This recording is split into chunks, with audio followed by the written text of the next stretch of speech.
Hey everybody, I am Julie Matheny, a speech pathologist and IVCLC lactation consultant. I am the face behind LA Lactation, and you are in for a treat for today. I am going to be talking to the amazing Dr. Sheri Carroll, pediatric dentist extraordinaire. There's Dr. Sheri. I'm going to, let's see if I can add her as a moderator. It worked! How are you? Oh my gosh, I am so good. How are you? Good. Thanks for having me on. Oh my gosh, this has been way too long. I've wanted you to be on for like forever. I'm so excited. So Me too. for those of you who don't know, Dr. Sheri Carroll is one of the most amazing, phenomenal pediatric dentists in the entire planet. She is my kid's personal dentist. I love her very much. But I actually discovered you years before I even lived here. You brought in the wonderful Melissa Cole from Luna Lactation to talk about tongue ties and baby tongue ties. Yeah.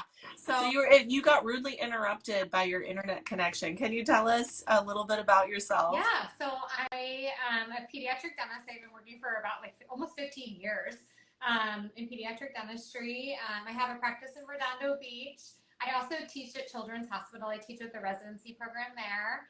I'm a mom of two. And I love working with kids. And the past 8 years, I've been doing a lot of tongue ties too with little babies and helping with breastfeeding. So it's been fantastic. I love working with Sheri because I know she's not just gonna cut to cut, and we'll talk about that a little later. But she really is protective of babies, and I love it. And it's one of the reasons I send them to you. So I have a couple questions for you because I have you on here. So when do babies start getting teeth? That's a very good question. So it's like a range. So everyone can go on Google and you're going to see these little charts of when teeth come in and come out. I usually tell parents that babies can get teeth as early as 4 to 6 months. And so it's super important. That's why we usually see the kids by 1 year old, because by then they have a couple teeth in. But it's not abnormal. Some parents are like, oh my gosh, my baby's 6 months old and they have no teeth.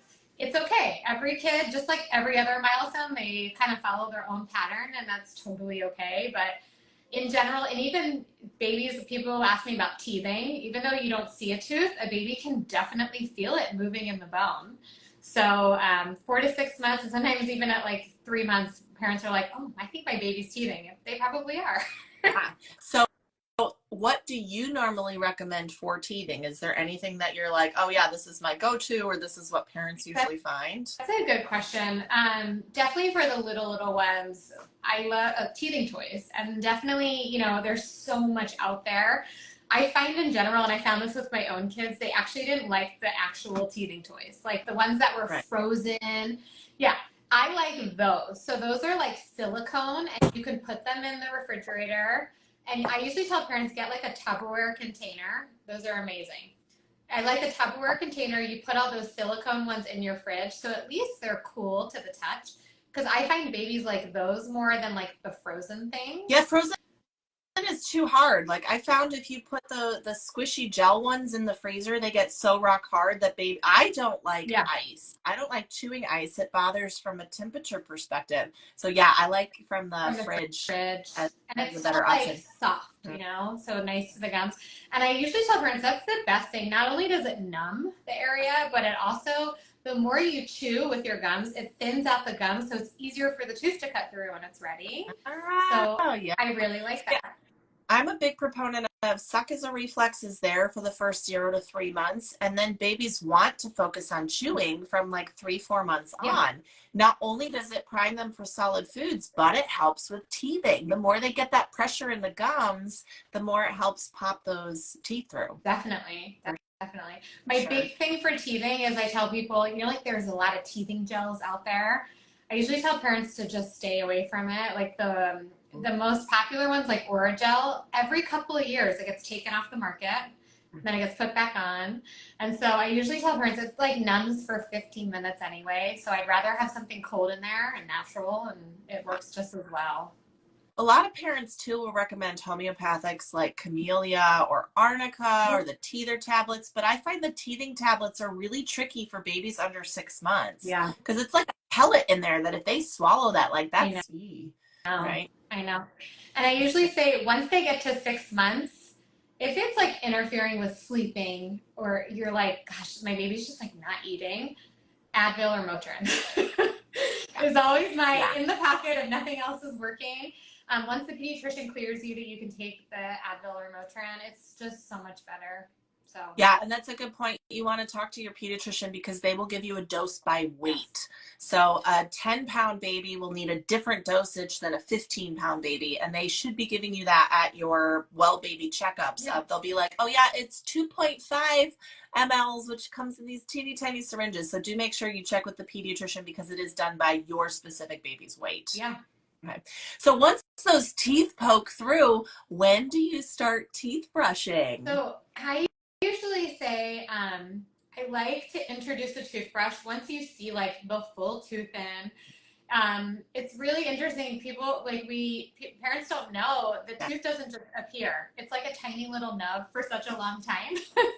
So it's really good to just get your babies in the habit. I like to introduce the toothbrush before you have to use it. Just like anything else, it's going to be different. Yeah. Yes, I love a finger brush. The banana brushes are amazing. It acts as double duty. It's like a toy too with nice little teether as well. Yeah.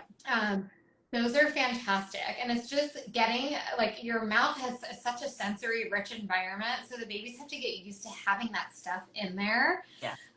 But once we see like the full tooth come through, I like to introduce regular bristles too. Yeah. Yeah. For sure. My start was in speech pathology where we were all about oral care, and we would often in the speech world consider oral care starts at birth, right? So that babies are used to something in there. It could look as simple as a finger on the gums. Some babies will get that milk film on their tongue. So we are often encouraging, we don't want to overdiagnose thrush. That milk film can look like thrush when it's really just residual on the tongue. Yeah. So wiping that off gently with a little soft washcloth or one of these finger brushes can really help. Because what I often hear is, well, I didn't start brushing until I had a toddler, and that toddler is like an alligator, and they just like barrel roll, and they're like it becomes behavioral. Yeah. So when you start really young, they're just used to having something in their mouth. Yeah, it's part of the routine, definitely. Right, exactly. And how often do you recommend that for babies under 1?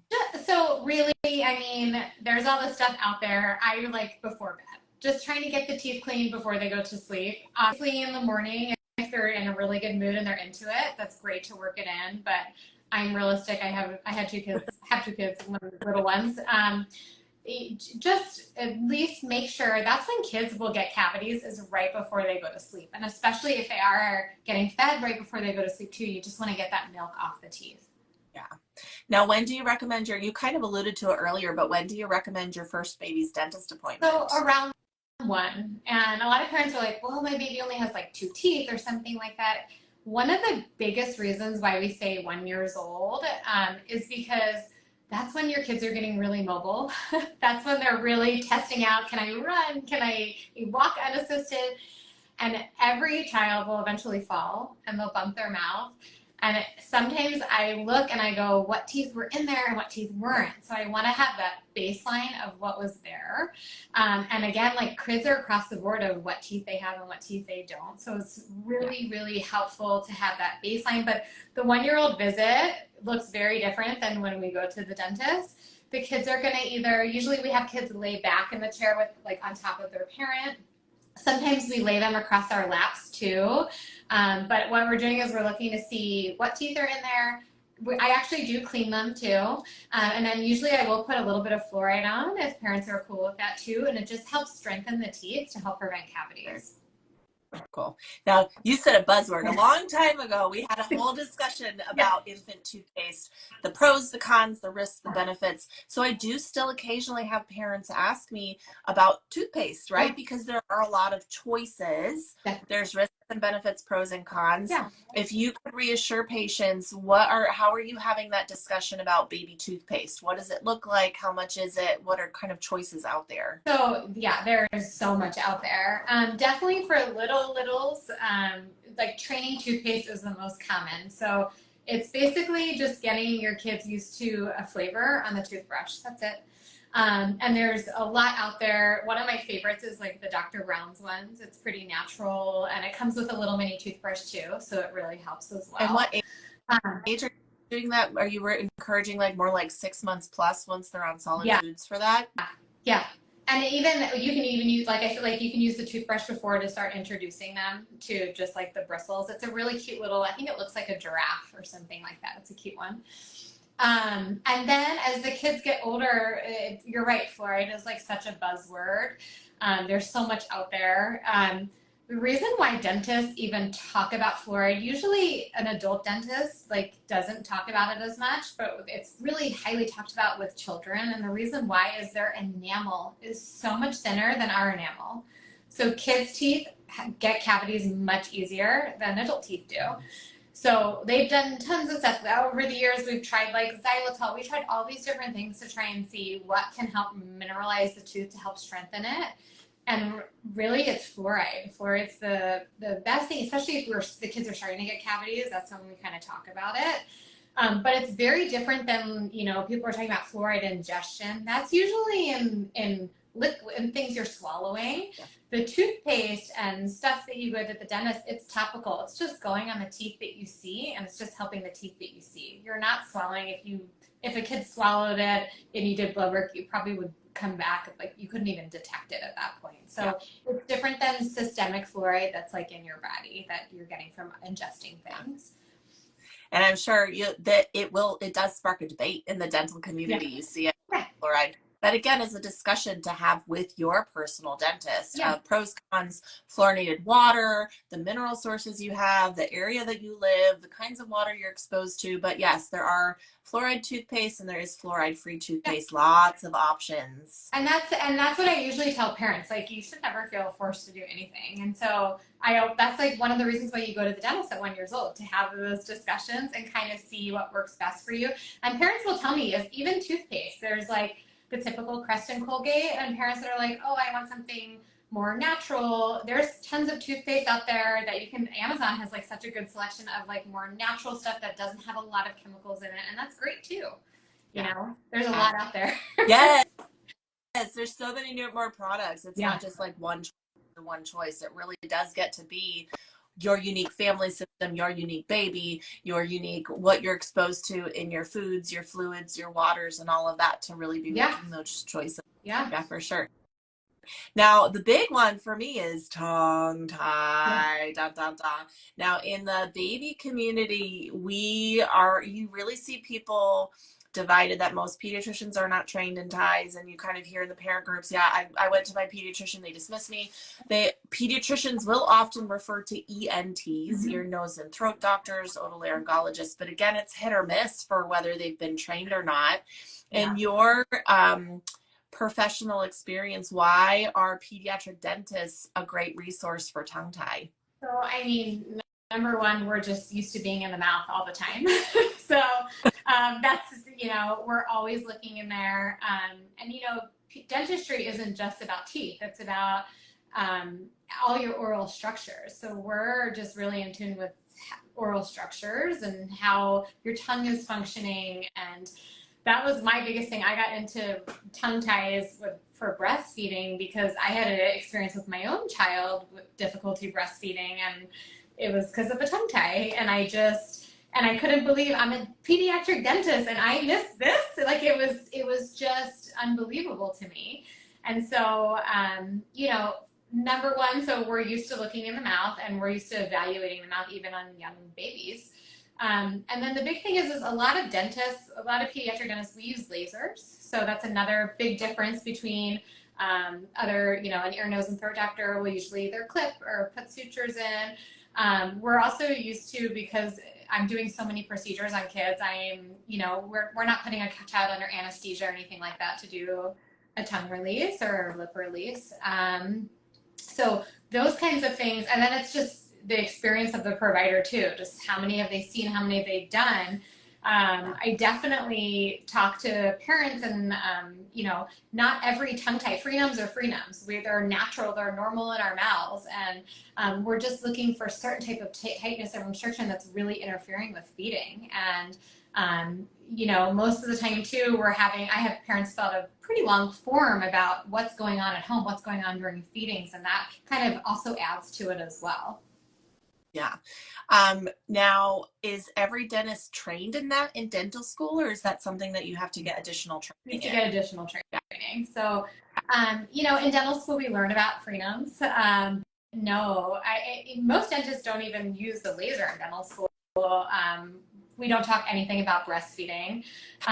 You know, that you don't really get much children exposure in dental school. That's why I always tell people, you always want to make sure you find a board certified pediatric dentist, because you can get out of dental school and just say, I'm going to work on kids, and they're not trained in pediatric dentistry. It's an extra residency. It's just like when you go to your pediatrician, they go through a special residency after medical school to become a specialist.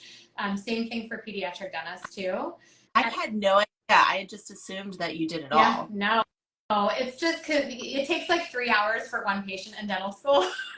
So they were like, they don't really expose you. You get very little. Maybe you treat a small amount of kids, but no little kids. And it's very rare. It's maybe 10 kids before they graduate dental school if they're lucky. Wow. Yeah. Well, it's funny because that's how speech pathology is too, right? Like if you want to work, you usually have to do a clinical experience in pediatrics, but that often looks like a school setting. Yeah. And it really is dependent on your grad school's focus of like, do you actually even talk about feeding, swallowing disorders? You're supposed to, but I would say most grad schools, most speech pathologists haven't touched a NICU baby ever.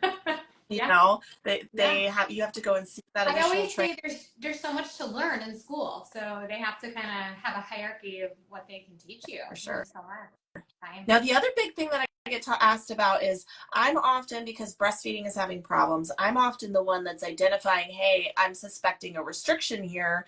I can see a frenulum. It looks really short. We're having, 15 different symptoms. I'm going to go send you. I can't legally diagnose it, but I can tell you what it looks like, what it does, the symptoms it's impacting. And then I'm like, go see Sheri. Bye. She's going to diagnose it because she can actually do something about it. But I get asked a lot, well, what if I don't release it now? So when in your practice, obviously, I'm sure you're seeing older children, toddlers, preschool, elementary school, where the tongue tie was never identified as a child. Are you catching a lot of ties later on? And do you recommend releases later? Or what kind of things do you see when ties aren't addressed as babies? That's a really good question, because I do have this conversation with parents. Yes, on the scope of things, so tongue ties later on, sometimes with feeding solids, I've seen, basically when you're feeding a baby solids, they're taking their tongue and they're smushing the food left and right, and they're trying to smush it with their gums. So tongue ties can cause issues with feeding when you introduce solids. Yes, we sometimes see tongue ties causing speech issues, and usually I tell parents that's like kindergarten when they start doing speech assessments. And I had a kid that went through speech therapy where they take popsicle sticks under the tongue and you have to put it behind your front teeth to make those sounds. I mean, I'm talking to the expert here, but so yes, tongue ties can cause those issues later on. Sometimes and we talk a lot about sleep. So depending on the position of your tongue in your airway, we can have a lot of mouth breathing. That's definitely, on the scope of things, I tell parents, I look at it as I can have a 15-year-old walk in my office as a new patient and have a severe tongue tie, like the tip of their tongue cannot move out of their mouth. They've never licked an ice cream cone like we do, but the kid actually speaks completely fine and has never had an issue, which is interesting. And I've talked to parents, and it's not just happened once, it's happened multiple times. And so I saw adults. I worked in the hospital doing feeding and swallowing, and part of my job was a complete oral motor exam on adults to see why they were having swallowing issues. I saw a lot of 50, 60, 70-year-olds with ties where their body had compensated for years, and every once in a while they had a stroke where now their compensations no longer worked. And it was like, your tongue, you compensated real well, but now that half your body is paralyzed, like your tongue isn't going to compensate for that anymore. That's so interesting.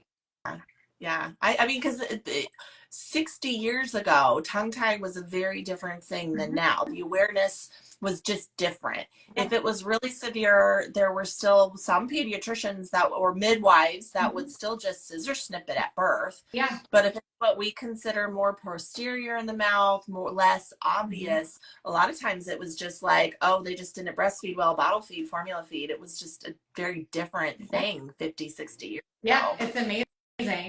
And that's one of the things that I talk to parents about, because sometimes, babies getting a procedure, it's going to be very different recovery than if you're doing it on like a 4-year-old. I think that there's a zone of kind of no-go too, where like these kids are, it's hard. It's the recovery of getting the procedure done. The parents have to go in and stretch the area, and like, there's just no way you can do it on like a toddler with teeth and like hold them down. And so we always talk about that. There's like a window to do it, and then as they get bigger, it just gets a little more difficult. And then you can go back later on and do it once they get a little bit more cooperative. So, yeah. So what's your typical age range for babies? Because I know historically I've sent you some slightly older babies, and all of a sudden it's like, we have this window of time. When do you usually like to do your releases? I think the earlier the better in general. Yeah. I try and do it under 12 weeks. I find it's the most successful. It's easier for parents to get in there, really take care of the wound so it heals nicely. And the other part of it is it's easier for the baby learning how to use their tongue the right way.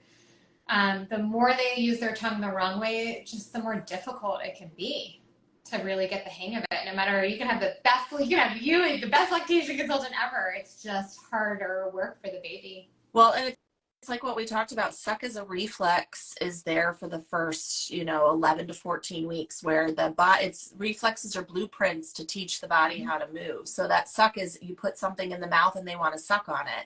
Yeah. Then doing it over and over and over, they learn muscle memory to do it. That shifts at 3 to 4 months, around 12 weeks. Where now they no longer want to focus on sucking, they want to focus on chewing. And it's all about moving the jaw more, moving the tongue more. So it's a really tricky age. And that then does become a much bigger discussion of, what does that unique tongue look like for that baby? Is it really thin and stretchy? Does the tongue still have good mobility, or is it short and thick? Is feeding a complete derailment versus, it's going okay, but we want to try to improve it? That is a bigger discussion to have with your care providers, timing of that release, for sure. Definitely. Anything else that you want to talk to us or tell us about tongue ties? Anything that you see often that you're like, I really wish parents would know from a dental perspective? So definitely for just with tongue ties, one of my other really big things, so I try and do it under 12 weeks if possible. And then just making sure, because there's so much out there, like, about, people think their baby is a tongue tie. And I always say, if it is released, you should always have a good lactation consultant, because the babies don't magically know how to feed when you release the tongue. And so in my practice, I usually won't release the tongue unless I know if they're planning on breastfeeding, unless it's like a mom that's breastfed like 5 kids or, is a pro. I usually say you've got to have a lactation consultant on board too, even if it's just one time, just to get you going. Because I find, I always look at, I just want it to be successful. I'm putting a baby through a surgical procedure. I just want it to be worthwhile. So I think that's really important. I think it's important. I'm biased because I am a lactation consultant, but to work with one before just jumping and going to see a dentist, because there's so many things that actually mimic ties. Yeah. Tension at birth, torticollis, where there's tension patterns through the body, true low milk supply. It could look like so many weakness, so many different things, right? That mimic ties. Yeah. Where a lot of parents are like, I'm having all these issues into Dr. Google, what do I do? And a lot of times, yes, it is a tongue tie is the culprit, but sometimes it's not. And so they go to dentist hoping for a magic wand fix. They might have a dentist that's not as educated as you, that, you know, just is like, oh, you're in my office, I'm going to clip because you're here and you're having problems, who's not breastfeeding savvy, that doesn't understand the complexity of infant feeding. They now have a release and now feeding's even worse. Or they don't see an improvement in symptoms because, again, they're not realizing that it's often not a magic wand fix, and that it could be other things like tension patterns, asymmetries in the body, birth trauma, all of these other things that are contributing when it's not actually high. Yeah, definitely. Yeah. Oh, only other thing, because you're a dentist, and I sometimes hear this from dentists. It's just a reminder to everybody that breast milk does not increase the risk of cavities for night feeding. Yeah. Bottle feeding and breastfeeding do work very different. And I do often hear some other pediatric dentist telling parents to need to night wean by 1 or 2 because it's going to increase the risk of cavities. I usually tell parents, if your baby is night feeding, just keep a wet washcloth next to you. And as they're drifting off to sleep, just gently wipe it, and it's okay. Don't wean. Don't worry about it. Yes. But keeping a bottle in the crib overnight absolutely can increase the risk of cavities, because that milk formula, cow's milk, juice, sugars is really what causes the cavities. Those are the big things.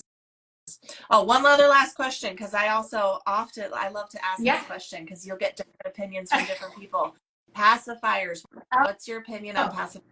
So that's a great question. So I am very pro pacifier. I like it. So I think babies need that non-nutritive suck.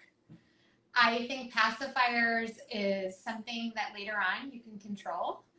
If a baby really needs to suck and you don't give them a pacifier, they're going to find their fingers, and their fingers move their teeth so much more. They move their jaws so much more. So I'd rather a pacifier than fingers. There's so many different pacifiers out there. And it really, you know, one of the things I look at, there's all these different nipples and sizes and shapes.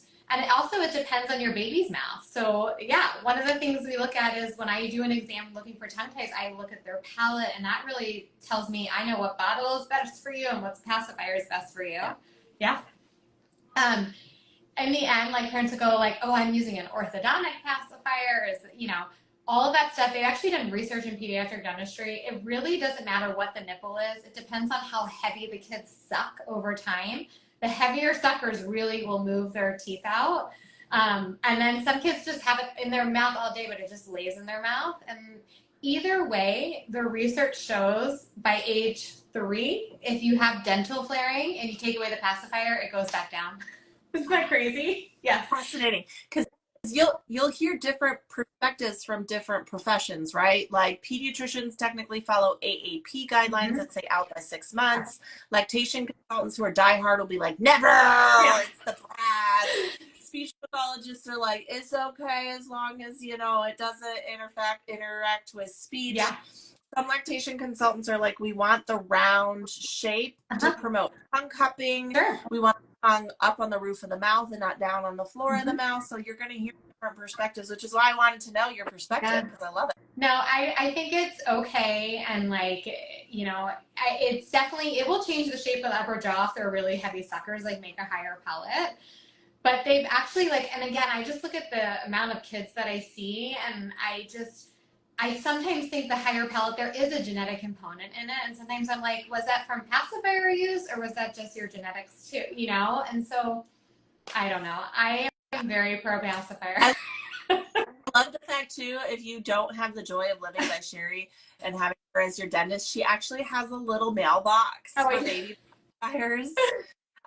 Because you can have your toddler mail their pacifier when they're done to a baby, and it's like the cutest thing for like pacifier weaning. We love it. Yeah, we call it the pacifier mailbox. The kids get really into it, and it works every time. There's really good books about reading about it. I think that's the best way, is not doing it cold turkey, having the kids part of the process, getting them prepped for it, and it usually works out really well because they're okay with it. They know what's coming. Yeah, never ever cut your pacifier tip.